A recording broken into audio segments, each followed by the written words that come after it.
Ok, donc dans cette vidéo, on va réimplémenter la distribution de Cauchy, notamment le fait de générer pseudo-aléatoirement des nombres qui suivent une loi de Cauchy. Alors juste un petit peu pour reposer un petit peu les bases hein, c'est quoi une loi de Cauchy? Alors imaginez par exemple que vous avez une sorte de roulette en fait, c'est un peu comme une sorte de roulette avec une flèche, voilà, un truc comme ça, et là tu as une flèche qui part là, au second lancer elle peut partir là, après elle peut partir là, bref c'est ça. Ce que vous retrouvez juste ici, c'est la même chose que vous retrouvez ici dans un repère orthonormé, hein. Par exemple, là, on va placer la roue qui va tourner de manière aléatoire. Donc, en fait, la position de la flèche, elle est dictée de manière assez uniforme. Donc, elle peut autant être de cette position-là, que être de cette position-là, que être de cette position-là. Et vous placez cette roue qui tourne juste en une certaine position dans le repère orthonormé.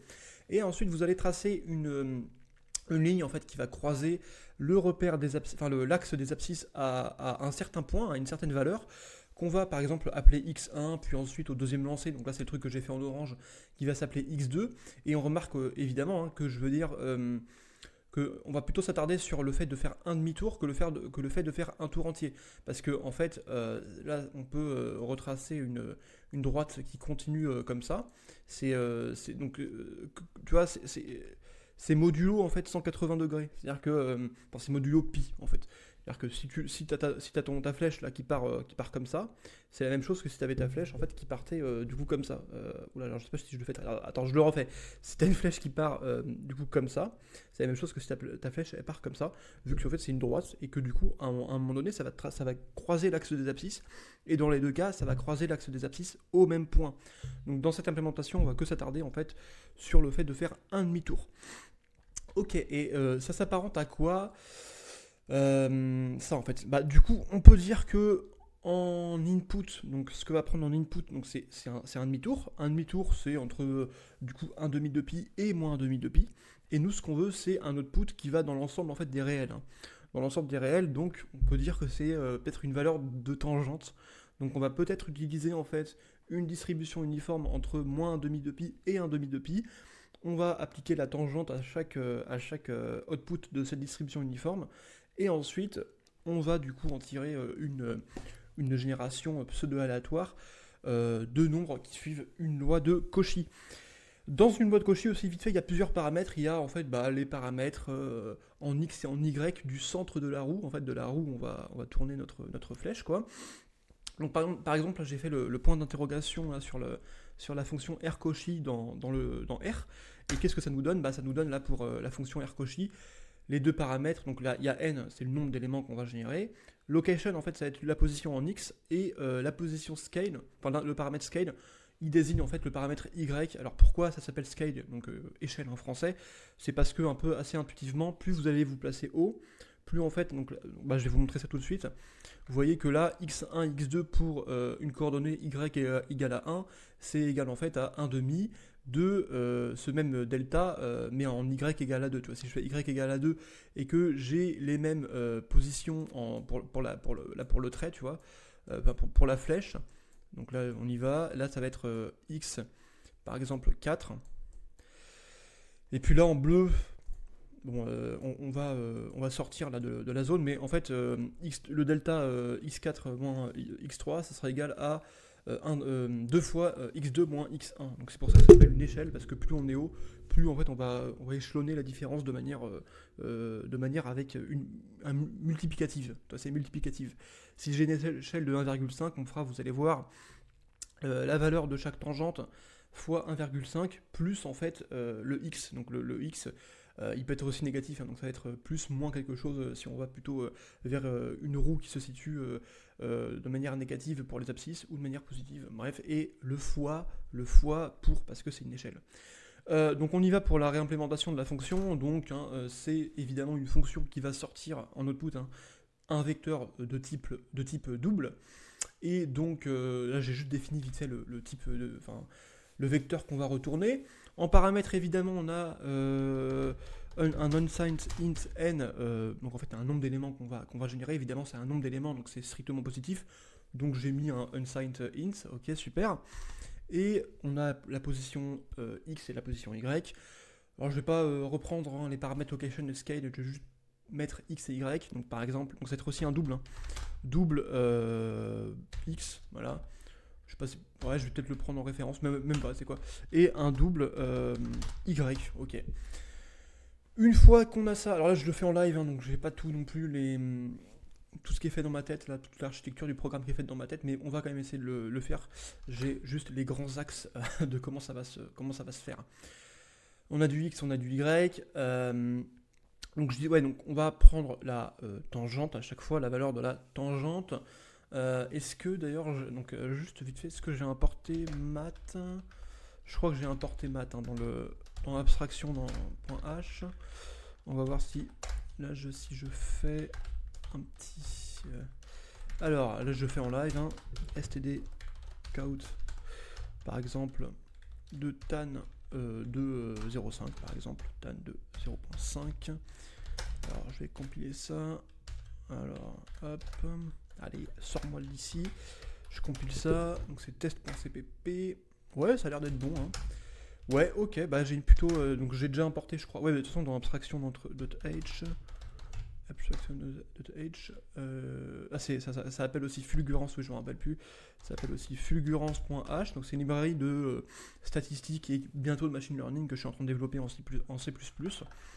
Donc on voit ce que ça va faire. En fait, je réimplémente toutes les fonctions qu'il y a dans R et je le fais en C++. C'est ce que je veux faire. Donc ouais, j'ai bien importé, vous voyez, math.h qui a les fonctions de trigonométrie, donc c'est super. Ok, donc on y va tout de suite. Hein. Donc on reprend sur l'implémentation de la fonction. Là, voilà. Qu'est-ce que ça va faire? Donc déjà, on va dire for int i égale 0 jusqu'à n en fait. Hein. On va générer des valeurs automatiques. Donc déjà on va return rtn v, hein, notre vecteur d'output. Et puis là, qu'est-ce qu'on va faire? Là? Je vous ai dit, on va prendre la valeur à chaque fois de la tangente de manière uniforme. Ça tombe bien, j'ai déjà réimplémenté la fonction uniforme en C++.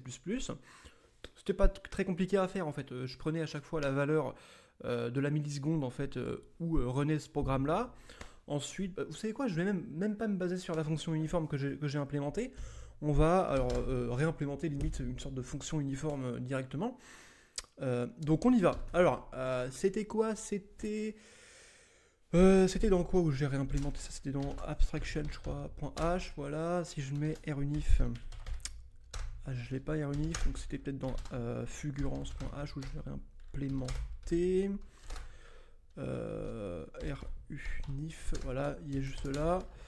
Alors je me servais, voilà, d'un truc, d'une librairie qui s'appelle time.h où on a la fonction chrono. Donc ouais, en gros c'est une variable d'un type spécial qui va prendre les millisecondes quand le programme s'exécute. On a un double en step. Ok.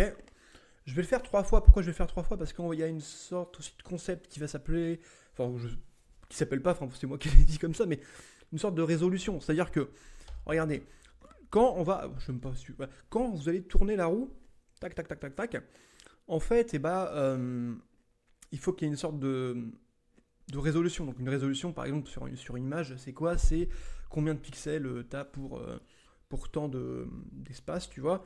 Et là, c'est combien, en fait, de possibilités d'angles que je vais avoir pour tourner ma flèche dans un demi de pi.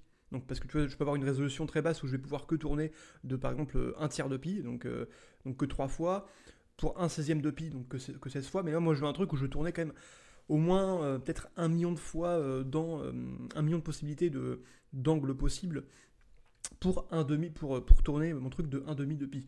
Donc on va se dire que une milliseconde, hein, c'est entre 0 et 100. Donc je vais pouvoir prendre ça 3 fois et je vais faire à chaque fois, par exemple, la milliseconde fois la milliseconde que j'ai après, fois la milliseconde que j'ai encore après. Donc je vais pouvoir faire ça. Le problème, c'est que si je fais ça, C++, hein, c'est tellement rapide que j'ai plus de chances que je fasse, par exemple, si là je fais la première fois et j'ai 49 millisecondes, la prochaine j'aurai aussi peut-être 49 ou voire 50, et après j'aurai peut-être 50 ou 51 millisecondes.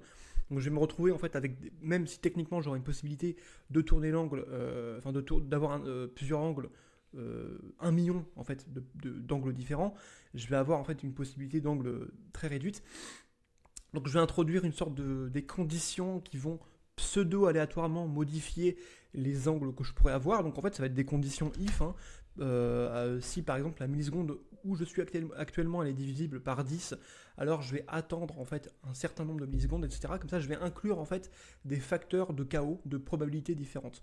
C'est ce que j'ai utilisé notamment pour ma génération du coup de lois uniformes, de lois normales. Hein, et à partir des lois normales, on peut faire aussi plein d'autres lois comme la loi Poisson, la loi binomiale et tout ça. Donc c'est vraiment sur ce facteur de chaos que se basent toutes les générations de nombres pseudo-aléatoires en fait. Donc où est-ce que j'ai mis ça? Je crois que j'ai mis ça dans abstraction.h. Hein. Les conditions, voilà, elles sont juste là, tu vois. If, par exemple, le truc qui est divisible par 9, alors on attend un certain nombre de millisecondes, etc., etc. Donc c'est des conditions arbitraires hein, qui vont créer du chaos. Donc là, je les copie. Ok, tranquillement. Hein. Donc là, je les recolle ici. Et là, on n'est plus sur RDX, on est sur step. Hein, c'est step. Alors, step, tac, tac, tac. Nanana, step. Encore, c'est pas très joyeux de renommer les variables. Enfin, on est obligé de le faire quand même.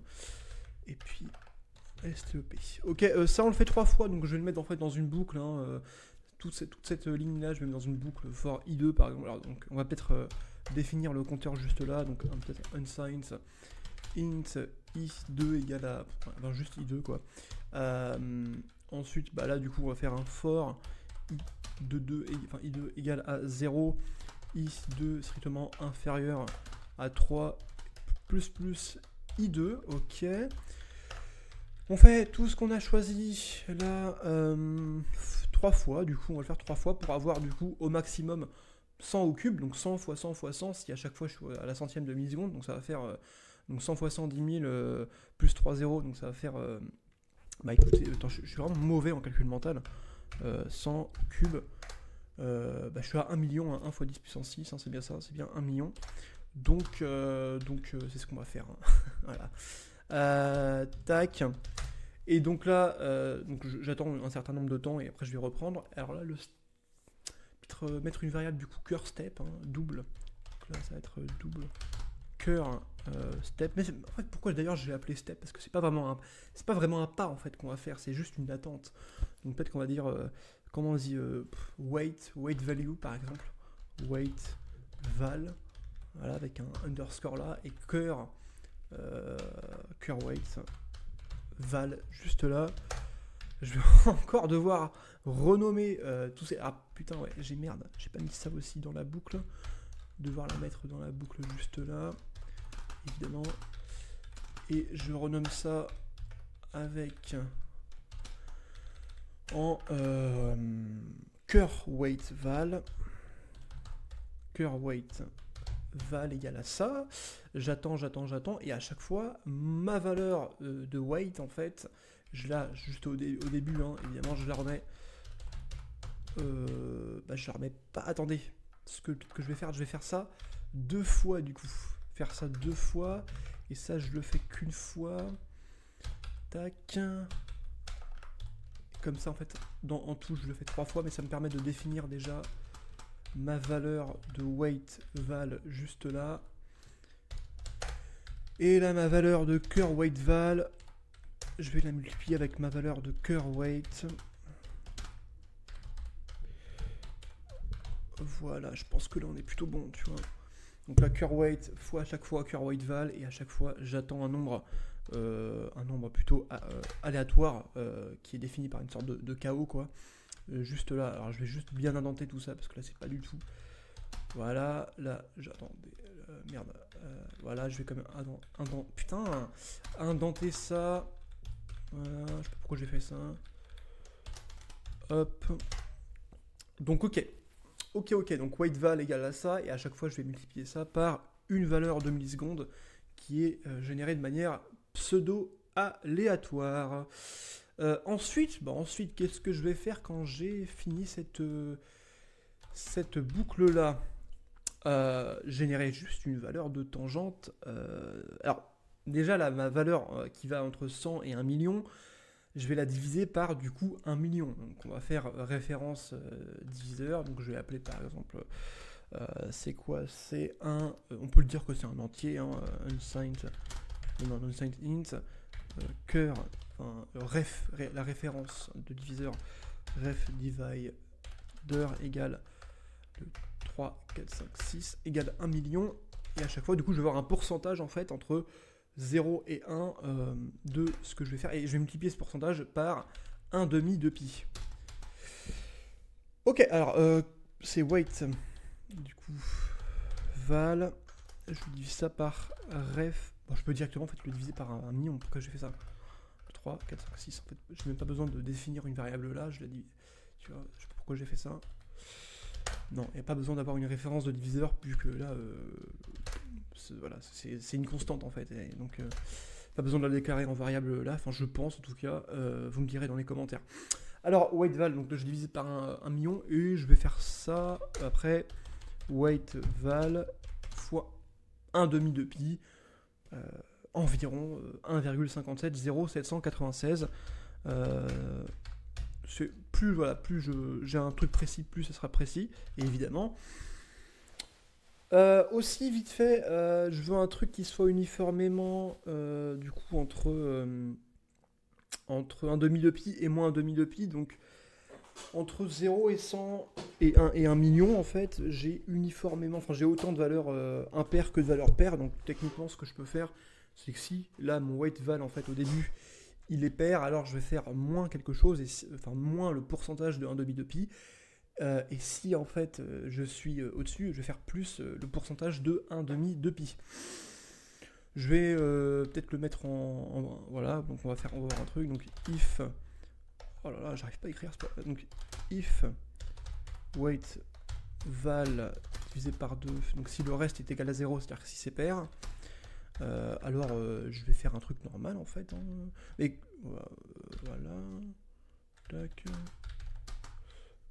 Et puis si c'est impair, ce qu'on va pouvoir faire, c'est faire la même chose, mais après on va en fait multiplier par fois moins 1 en fait, hein, tout simplement. Donc c'est ce qu'on va faire juste là. Tac. Weight val fois moins 1. Donc là j'aurai un demi de pi, ok. Donc ça c'est le pourcentage, et puis après je veux juste la valeur tangente, hein, dans le truc. Donc je vais mettre dans le vecteur de retour rtnv pushback, hein, weight val. Voilà. Là j'essaie d'analyser ça, mais pour moi il n'y a pas trop de problème en fait. Donc là je divise bien pour avoir le pourcentage. Je fais fois, directement là je peux faire en fait fois moins quelque chose, hein. Pas trop de poser de problème. Puis de toute façon à chaque fois là, au tout début juste j'ai remis, est-ce que là j'ai remis weight val égale à 0, non, cœur weight val, oui, cœur, voilà, là, cœur weight val, enfin weight val égale à ça. Écoutez, pour moi il n'y a pas trop de problème. Alors évidemment, comme toute implémentation, les petits problèmes prennent quand même le plus de temps. En architecture, tout bien le programme, mais évidemment c'est quand on l'écrit qu'on trouve certains petits bugs, certaines petites optimisations à faire. Notamment là juste, je voulais par exemple avoir le reste d'un double et d'un entier. Bon évidemment, il faut que je pense à convertir déjà le double par un entier avec la parenthèse int au début. Donc voilà, ça j'ai pensé à le faire, et puis j'ai renommé aussi certaines variables parce que j'avais des bugs dans la compilation. Enfin, j'ai tout bien nommé en tout cas pour qu'on les retrouve à chaque fois. Ok, super. Et puis aussi, au lieu maintenant de prendre des millisecondes et après d'attendre un certain temps en millisecondes, je me suis dit vaut mieux directement prendre les microsecondes et attendre après en microsecondes. Ça va quand même faire gagner du temps d'exécution pour le programme. Donc c'est ce que j'ai fait. Notamment, donc ça c'est des optimisations à faire, il n'y a aucun problème. Et puis ouais, ce que je voulais faire, c'est que je voulais, voilà, pourquoi j'ai mis en commentaire la division en fait du truc, donc de la première milliseconde fois de la deuxième fois de la troisième milliseconde. et j'ai divisé ça du coup par 1 million parce que potentiellement je pourrais avoir 100 fois 100 fois 100, donc le maximum c'est 1 million. Et en fait, pourquoi j'ai enlevé la division? Parce qu'en fait, on allait perdre une sorte d'inertie si on divisait par ça, et du coup, la tangente en fait d'un truc, d'un pourcentage de moins 1,5 de pi, de moins 1,5 de pi et de 1,5 de pi était quand même beaucoup plus restreint, donc on était sur un truc beaucoup plus centré, alors quand même distribution de Cauchy, c'est quand même il y a quand même une variance qui est techniquement infinie. Enfin, tu vois, ça va jamais jusqu'à zéro quasiment, ça va toujours être plutôt plat d'une extrémité et de l'autre. Donc c'est pour ça que j'ai gardé un peu d'inertie en ne divisant pas le résultat par 1 million. Et du coup, j'ai des petits trucs plutôt sympas. Donc là, vous voyez, par exemple, pour 300, on va dire pour 100, ça va être peut-être un peu mieux. Pour 100 individus, donc je vais générer pseudo-aléatoirement 100 individus, enfin 100 valeurs qui suivent à peu près une loi de Cauchy. Donc là, j'ai juste print le maximum, le minimum et la moyenne. Et donc, qu'est-ce qu'on va voir? Donc là, vous allez voir le maximum, le minimum et puis la moyenne. Et je veux un truc qui varie un petit peu, mais sans trop. Alors, on va juste compiler ça tout de suite. Hop, test.cpp, et on va lancer le programme. Donc là, vous voyez que là, à chaque fois, la moyenne, donc regardez ce chiffre-là, et puis pourquoi pas ces deux-là, ça va varier quand même pas mal, mais ça va toujours être à peu près centré à 0 à chaque fois, quoi, à chaque lancer de flèche, on va dire. Donc c'est à peu près ce que je veux, et puis quand... Alors attendez, là j'ai que des trucs plutôt négatifs, mais voilà, tout à l'heure j'avais quand même des trucs plutôt positifs. Ça dépend de quand je lance le... Oui, mais évidemment, ça dépend de quand je lance le programme, mais... ok. Voilà, là j'ai un truc quand même plutôt positif, assez grand. Bref, et puis quand je fais la même chose pour la moyenne de R Cauchy, alors à 100, on va faire tout comme tout à l'heure. Voilà, pareil, j'ai un truc qui se situe plutôt aux alentours de 0, mais qui a quand même une tendance à varier la moyenne, en tout cas de l'échantillon qu'on génère. Ça va quand même varier de manière à la moins 106, quand même, c'est quand même... Aussi, j'en ai pas parlé, mais évidemment, plus on va augmenter notre nombre de nombres justement à générer, on va avoir la possibilité du coup d'avoir un maximum qui est de plus en plus grand et un minimum qui est de plus en plus petit. Tu vois, enfin, on aura plus de probabilité que ça occure. Donc, je vais vous montrer ça, par exemple, pour 100, tu vois, pour 100 individus. Alors déjà, sur R, hein, donc quand je vais faire le max, par exemple, voilà, donc pour 100 individus de R Cauchy, j'ai un maximum qui est assez, voilà, qui est de cet ordre-là. Maintenant, quand je fais sur R Cauchy, mais de 1000 nombres générés aléatoirement, enfin pseudo-aléatoirement, tu vois, là, le maximum, il augmente d'un certain ordre. C'est la même chose hein, pour le minimum. Tu vois, là, le minimum, il est pareil, il est aussi assez petit, alors qu'il va être moins petit en général pour un truc, pour un R Cauchy de 100 personnes, enfin de 100 nombres. Du coup, j'ai la même chose pour mon implémentation, hein, c'est pour vous dire. Donc là, du coup, je vais juste compiler ça. Donc là, du coup, pour 100 nombres à générer, vous voyez que le maximum, il est de cet ordre-là, et le minimum de cet ordre-là. Et donc, on y va à chaque fois. Donc, on a un truc voilà, qui est autour de cet ordre-là. Ok, et quand j'augmente, du coup, on va voir qu'on va changer quand même totalement d'ordre. Alors, je recompile du coup au moins une fois. Voilà. Et là, voilà, on est... Alors... Voilà, on est quand même, tu vois, on était à tout à l'heure. Attends, je vais peut-être arrêter de printer le vecteur. Donc là, celui-là, attends, je vais arrêter de printer ça. Et je vais recompiler ça pour qu'on voit quand même mieux. Voilà, donc là, tu vois, 314 au maximum. Bon, c'est pas non plus très notable là. Mais là, tu vois, 3578 et moins 880. 880 et moins 376. Voilà, on est quand même toujours un peu plus grand que si j'avais mis...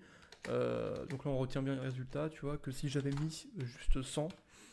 Donc on y va, je recompare ça. Allez, non, qu'est-ce que je voulais compiler. Je recompile. Tu vois, là on est quand même d'un ordre qui est quand même assez inférieur, tu vois. Voilà. Ouais, plutôt inférieur. Donc c'est pas exactement la même implémentation évidemment que celle de R. Je sais pas trop vraiment comment R ça fonctionne. Il y a son code source qui est d'ailleurs disponible sur GitHub, mais je suis pas allé le checker. Donc voilà, donc là je vais, je pense, finir. Ah non, évidemment, qu'est-ce qui manque dans mon implémentation? Il manque l'intervention des paramètres de X et de Y en fait pour la roue. Donc, donc c'est pas très gros, très super difficile à implémenter. C'est juste que... Alors attendez, je vais le faire du coup devant vous là directement. Alors, hop, plus ancienne. Je le remets juste là. Je le renomme parce que il est déjà défini. Et je le redéfinis là. Donc je le renomme juste là. Enfin bref. Donc qu'est-ce qu'on va faire? Parce que là, évidemment, je ne me suis pas servi de X et de Y. Bon, c'est juste que X, déjà, on va faire un plus quelque chose hein, pour X. Donc là, la tangente, là, on va faire plus X. Donc ça, c'était pour le paramètre X. Et en fait, avant, on fait fois Y. Hein, fois Y plus X. Et de base, on va peut-être mettre X à 0 et Y à 1. Y, le scale, en fait, le paramètre scale de la fonction rcauchy dans R est de base égale à 1, pas à 0, qu'est-ce que j'avais fait. Donc voilà. Ouais, donc là, on va compiler ça. Ouais, du coup, ça, c'est la même chose, hein, évidemment, parce qu'on fait plus 0 fois 1, donc, enfin, fois 1 plus 0, donc ça change pas trop d'avant. Et si je mets un truc, par exemple, un plus x, donc location 1 à moins 4, on va voir quand même plus des trucs négatifs. Hop. Voilà, tu vois, la moyenne elle est autour de moins 4 en fait. Donc la moyenne, c'est le dernier nombre que vous voyez. Donc c'est autour de moins 4. Voilà, à chaque fois. Enfin, à chaque fois, c'est autour de. Hein, ça varie quand même pas mal parce que l'échantillon, c'est pas comme une loi normale, hein, il est quand même assez diversifié. Surtout pour 100 personnes. Donc on va faire pour 100 nombres, on va faire. Je sais pas pourquoi je dis personne. Bref, on va faire pour 1000 nombres. Ouais, on est quand même. Bon, ça varie pareil, mais voilà. On a du coup là, le maximum qui est quand même plus haut et le minimum aussi qui est d'un ordre en dessous que le minimum pour 100 nombres à générer. On aura la même chose là d'ailleurs, hein, je veux dire si... donc là c'est rcauchy, donc de base je suis à 0, donc là je vais faire moins 4 je crois. Donc là je vais rester à 1 en scale et je vais prendre par exemple le minimum, enfin la moyenne, du coup tout à l'heure j'ai fait la moyenne, enfin on peut prendre pas mal de trucs. Voilà, je suis quand même autour de moins 4. Et puis le scale, le paramètre scale, là si je le fais je sais pas en 8 fois, donc si le truc il est positionné en moins 4, donc là c'est pour vous c'est moins 4 et en 8, voilà comme ça, du coup ça va être comment dire, les valeurs vont être encore plus diversifiées en fait, hein. C'est-à-dire que pour 1000 individus on se retrouve plutôt à 100, enfin attends qu'est-ce que je raconte, si je suis au-dessus, on a quand même des deltas entre chaque valeur qui sont plus grands, en fait, hein, évidemment, parce qu'il y a un facteur multiplicatif à chaque fois qu'on va prendre en compte. Et du coup, oui, c'est ça, les valeurs sont plus éloignées les unes des autres. Si plus on augmente, en fait, la roue en Y, tu vois. Donc on y va, hop, test.cpp, pareil. Donc là, il faudrait que je prenne l'écart type. Je crois que j'ai une fonction d'ailleurs qui fait l'écart type. Qu'est-ce que... Ah oui, tac, ok. Oui, voilà, donc là, tu vois, on a quand même déjà des maximums qui sont quand même plus grands et des minimums aussi qui sont plus petits qu'avant parce qu'on a augmenté le scale. Et donc, les potentiels maximums et les potentiels minimums, tu vois, ils sont démultipliés, en fait. Donc, en tout cas, c'est pour cette implémentation. Et puis, écoutez, je vais vous dire à la prochaine vidéo, hein, en tout cas. Et puis, j'espère que cette vidéo vous aura plu.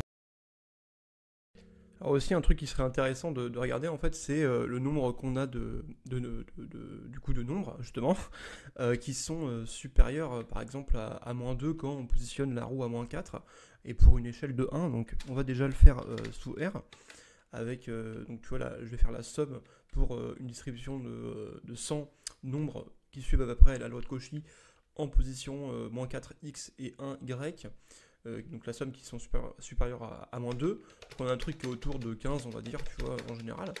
Et évidemment, si j'augmente le scale, hein, j'aurai exactement plus de nombres qui sont supérieurs à moins 2. C'est à peu près logique, hein, c'est assez intuitif. Alors est-ce que mon truc il suit à peu près le même schéma, quoi?